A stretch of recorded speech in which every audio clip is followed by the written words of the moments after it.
Hello everyone, today I wanted to share my thoughts on Janet Jackson's Rhythm Nation 1814 album with you. If you would like to skip right to my thoughts, I will have a timestamp on the screen right here to where you guys can skip to. The entire video will be timestamped, so if you want to skip around, just check down below in my description box. And now into a couple quick disclaimers. So first of all, this is just my personal opinion and interpretation of the songs. I'd absolutely love to hear yours down below. Just keep it respectful, please. I'll be reading off my phone as I always do. Sorry for any background noise or dust particles that may occur throughout the video. Everything that I've referenced to make this video and mention will be linked down below in my description if you are interested. And lastly, if I have any notes that I forget to add, check down below. I might have a pinned comment. And let's get into it. So first off, I want to start off with my good tier. So first off, I have Alright. I think that the song is infectious and I do enjoy it. It has been growing on me more lately. I will say the music video for it was absolutely stunning. Really liked watching that. I just happen to prefer the other songs on here more, but it is a nice song. And lastly is going to be all of the interludes. I appreciate these so much and what they do add to the album. I think that they were definitely necessary. They're just not fully fledged songs, which is why they're here. And next, we're on to my excellent tier. These are songs that I absolutely love, but they just missed the mark by being my favorites by a little bit. So the first one I've written down is State of the World. I think that this is such an accurate and chilling commentary on the world, and I found this to be a very insightful and enjoyable track. Next is going to be Miss You Much. This is such a great up-tempo. I love amazing upbeat tracks, and that's what this is. This was just a really enjoyable song to listen to, and I very much appreciate it. And I love the ending of the song as well. And in the short film that she did for this, I loved the dance break of this. Like, that was absolutely amazing. There was such precision in there. The choreography was amazing, and I just love a good dance break. And what she did with that, that is history. That needs to be studied. What an amazing dancer and what amazing talent. Next is going to be Love Will Never Do Without You. I love the background vocals on this one so much. I think that this is such an immersive song to listen to. You just get in a certain headspace whenever you hit play on this, which I can appreciate. And the production on this one is truly immaculate as well. And I think that this is a good love song. Next is going to be Living in a World They Didn't Make. I appreciate the place of this one in the album so much. And also I love how it starts off with the piano and her vocals and what it ends up progressing into. And I think that this song is just very powerful as it discusses how we are born into a world that we didn't create, and we're just kind of like dealing with the consequences of that and like suffering with those every single day. And I think that her vocals are so beautiful on the song as well, which I really do love. Forgot to add that that news clip at the end was a very nice touch, and I also appreciate how they sprinkled those all throughout the album. I think that that really just takes the album to another level and just really drives the theme home. Next is going to be Lonely. The guitar solo in this, wow, it is so excellent. I appreciate the sentiment of the song so much, just saying, if you feel like you have nobody, call me because I will be there for you. Having one person in your life that cares about you can really, truly make a difference. And I also am glad to have a slower song. I love the slower songs that she does. And the bridge on here, that's history. That's history. And this one also has great songwriting on here too. Lastly is going to be Someday Is Tonight. So I love the horns on this one. I feel like this is a continuation of Funny How Time Flies When You're Having Fun from the Control album, which is definitely one of my favorite songs on there. And I really do love. And I enjoy her more sensual songs across the discography as well. So this one, just start to finish, come on, it's a treat to listen to. And now we're on to my favorite songs. So the first one I have written down is Rhythm Nation. The energy of this one is perfect. Let's discuss that. Let's also discuss the music video, the attire, the choreography. One of the best music videos of all time. People need to study this. People need to have this ingrained in their memory. Like, this is history. What else can I say about this that hasn't already been said? A cultural reset, a phenomenon, deserves all the praise that it gets. I love how the song makes me feel. And I was reading about it, and it says, Jackson desired the song's theme to capture the attention of her teenage audience who were potentially unaware of socially conscious themes. She commented, I wanted to take our message directly to the kids, and the way to do that is by making music you can really dance to. That was our whole goal. How can I get through to the kids with this? She derives its lyrical theme for the diversity amongst society, which she observed to be united by music. Jackson said, I realized that among my friends, we actually had a distinct nation of our own. We weren't interested in drugs or drinking, but social change. We also loved music and loved to dance. That's how Rhythm Nation 1814 was born. She also likened its concept to the various groups formed among youth, asserting a common identity and bond, saying, I thought it would be great if we could create our own nation, one that would have a positive message and that everyone would feel free to join. Jackson also commented, I found it so intriguing that everyone united through whatever the link was. And I felt that most people think that my closest friends are in the entertainment business, and they're not. They're roller skating rink guards, waitresses, one works for a messenger service. They have minimum wage paying jobs.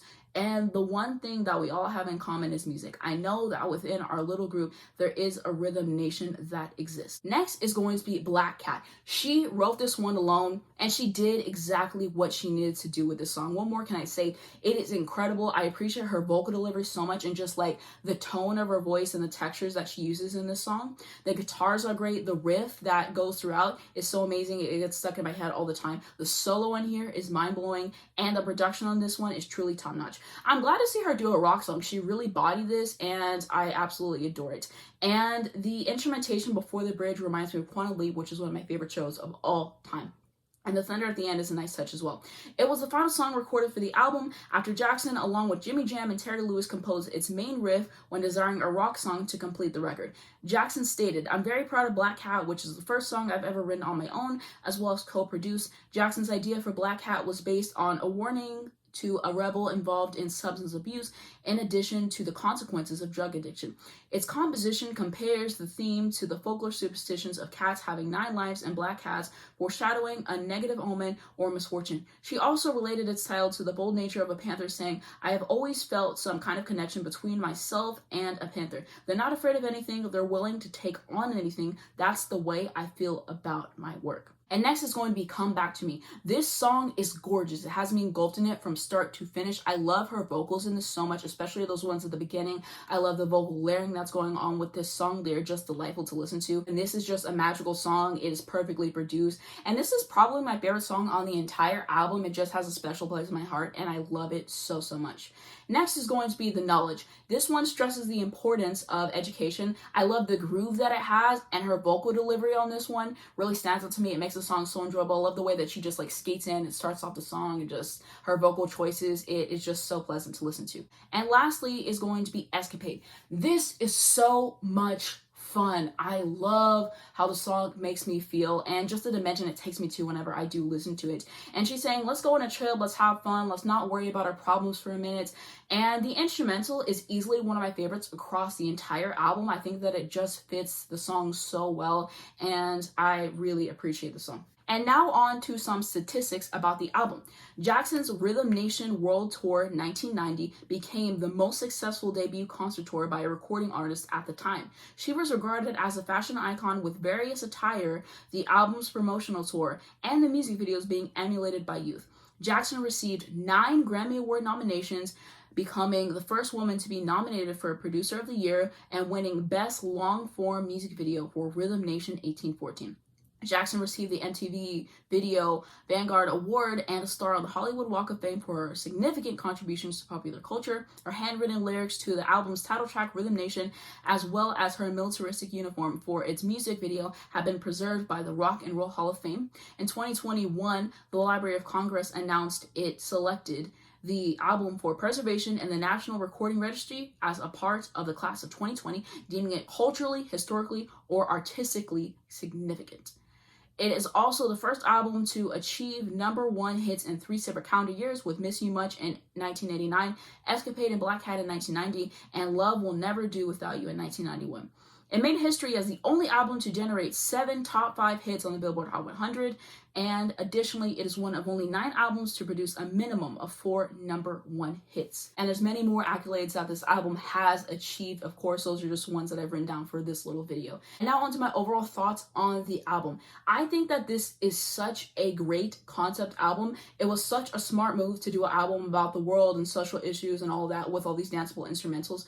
And I really respect that she knew her influence and her power at the time, and she decided to make this because it has helped a lot of people. And I listened to this now, and it really does ring true now and just shows how the world is and everything. And I think that this is thought-provoking. It has everything that you want. It has the upbeat tracks, it has the slower ones, it just has everything that you could really ask for, and I appreciate so much what she did with this album. Also, I'm glad that she didn't make the album that her label wanted her to. She trusted her own creative vision, she went with it, and she executed it so well, which I can really appreciate. And I love how this album flows. The track sequence on this is truly excellent. Every track is in its correct place, and just the way that everything melts together is truly special. The production is great. There's a bunch of nice vocal performances all over the album, as I have discussed, and the instrumentation on this is simply perfect. Shout out to Janet, Jimmy Jam, and Terry Lewis, and everyone who worked on this masterpiece and made it what it is. Also, all of the music videos are great. I had such a fun time watching all of them, and I admire her creative vision and artistry so much. And I also wanted to say same thing for the short film. I thought that it was just such a strong body of work, and it was really moving. And I think that this album is already strong enough just listening to it sonically, and then you add the visuals to it, and it takes it to another dimension. I really watch all this stuff, and I can see all the effort that she put into it, and I really respect that. She had a vision, she made it come to life, and what she was able to do with that's history. Wow, just truly incredible. And this is definitely one of my favorite Janet Jackson albums for sure. Every time I've listened to it, I listen to the entire thing all the way through, because I feel like that's how you have to listen to it. It's really telling a story, and I just really enjoy it. I think that Janet Jackson is obviously a legend, a great singer, a fantastic songwriter and dancer, and she's just a genius and a visionary, and I respect her business so much and what she's able to do for these projects and everything. And I think that she definitely deserves all the respect that she gets. And I would highly recommend listening to this album if you haven't already. It is such an enjoyable listen, and you will not be disappointed for sure. And I'm glad that I've finally gotten to do a dedicated video on Janet. If you've watched my channel for a bit, I have talked about her in a few videos in the past, and I just haven't gotten around to do a dedicated video on her. But the 32nd anniversary of this album just passed recently, and I finally came up with an idea and just have everything settled out to where I could finally do one on her. And yeah, and also if you want to see those other videos where I mentioned her before, I'll have the link down below in the description, of course, as well. Also, I watched some great videos on her recently. One was just a documentary about this album in particular. Another one was just talking about more so her career, and I learned so much from that. It was so well done. It's like a 2-hour long video, but I'm telling you, watch it. You will definitely enjoy it. I learned so much. It was so well done and meticulously planned and thought out, which I can really appreciate. So I highly recommend those. Those will be linked down below in the description. And that's going to be it for my thoughts on the album for now. Like I said, if I have any that I forgot to put in this video, or I find new information that I want to check down below, I have a comment. What do you guys think about this album? What are your favorite songs? What are your least favorite songs? What are some memories that you have with it? What are some fun facts about this album and Janet Jackson as a person? I'd love to know. Leave those down below in the comments section. Also, you can comment some video suggestions you have for me down below, whether that's on Janet or other music artists and all that. Thank you guys so much for watching. If you did enjoy this video, please just leave a like. It really helps me out in the YouTube algorithm, and I very much appreciate it. You can also subscribe to my channel right down below to see new videos from me every week. I do videos like this. I do album reviews. I do album rankings. I do song reactions. I do album reactions, all that kind of stuff. So subscribe to see more from me. If you hit the bell, you get a notification on your phone every single time I make a brand new video, so not miss when a new video comes out.